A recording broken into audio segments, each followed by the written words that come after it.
it's got an extraordinary sense of spirituality about it, and so it gets back to this issue of imagination, that it's a good thing to imagine a spiritual identity in special places, and it's like, I think we have to have the humility to say, we can't really know what the nature of that spiritual identity is, and yet we should be respecting it as in a way that we simply don't.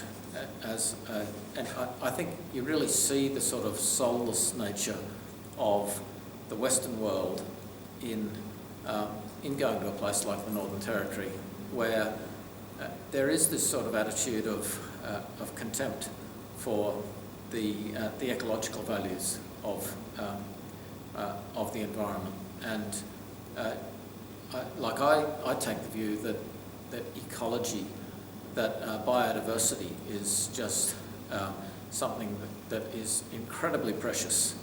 Where genetic structures have come into existence over hundreds of millions of years, here we are just destroying them. And getting back to Merlin's comment about extinction, we do have this problem of the sixth extinction that's being inflicted by the soulless nature of modern industrial civilization. And we do have this problem that we're at risk this century of another great dying, which was at the end of the Permian era, 252 million years ago. There was 95% of all species went extinct. And the sort of scale of change that we are bringing to our planet really does have the risk of that scale of change. And I just think that that's absolutely terrible. I would like to see humans continue to exist for another billion years. And I think that we're at this sort of cusp, a threshold of, is our format of intelligent life ecologically sustainable? Can we use our brains as adaptive mechanisms that will enable us to find a way to sustain our life on this planet? Now, at the moment, the answer would be no.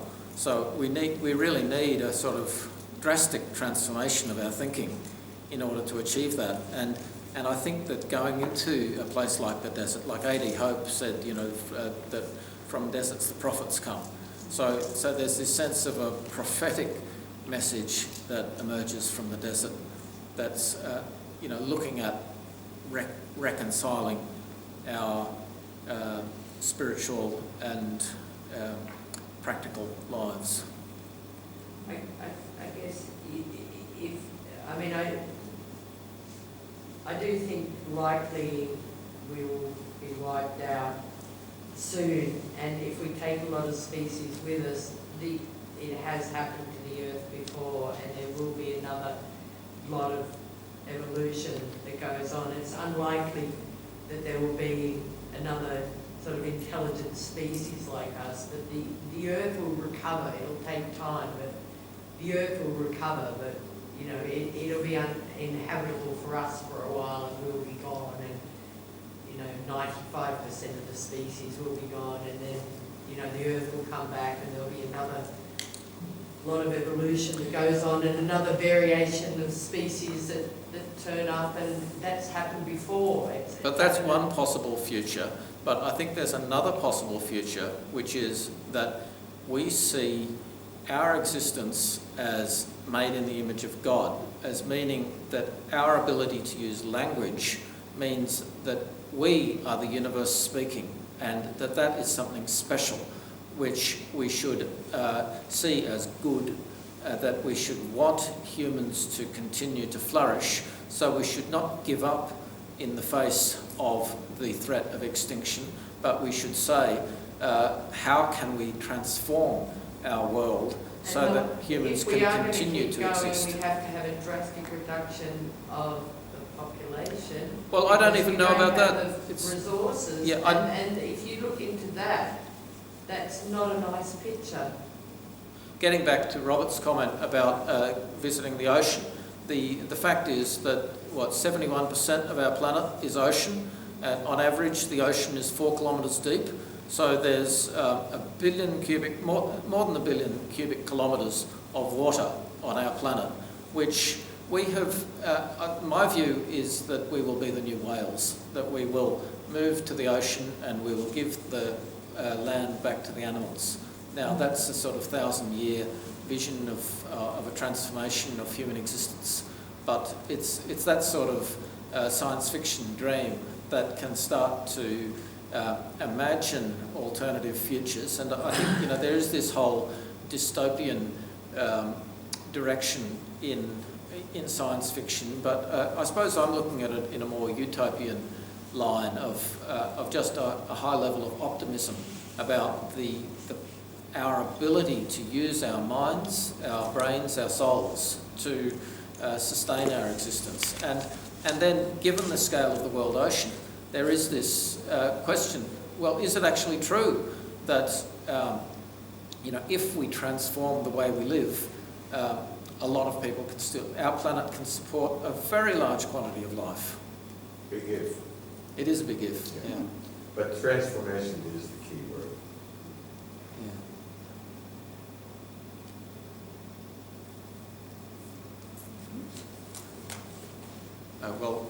Okay. It just might be interesting at the end of it to try and pull it together a bit and imagine if you're walking through the desert and just say you could live there for more than 20 days. Just imagine what a minimal footprint you're placing on the planet with that kind of lifestyle compared to my day-to-day in Canberra, where I actually do have a car. It's a hybrid, but I've still used the resources of the planet to make the car. I've actually driven here. We're blessed with heating and on a large scale, and clothes that have come from all over the planet, leather for shoes. I mean, we're just, even though we try to live a fairly simple lifestyle, it's still, compared to the desert, it's an order of magnitude or 2 orders of magnitude greater than how you've lived. So it's this Faustian bargain that we've got, that we have this magnificent lifestyle for a short time, but at what cost?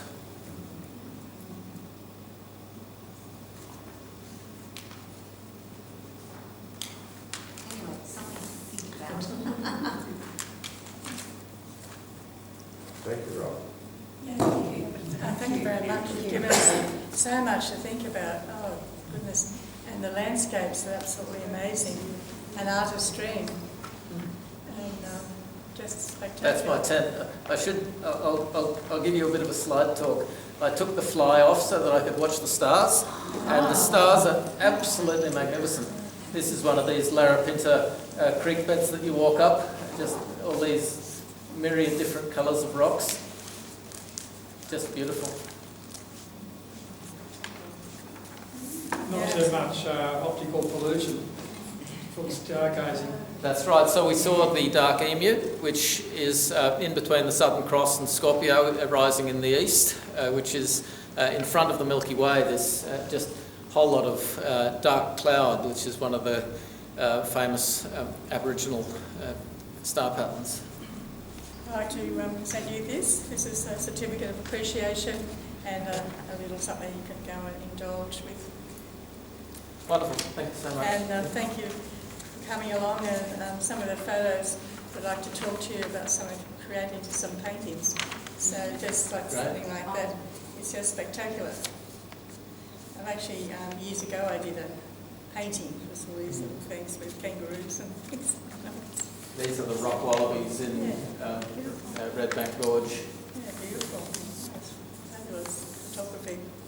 So thank you for giving us so much to think about. Just amazing. We'll all have to go home and do lots of homework. Well, look, I do apologise if anybody found the talk a bit too intense and dense, but I feel that it's just good to give people a whole range of ideas to think about, and I hope that you found something to think about from it. Thank you. I think you've given us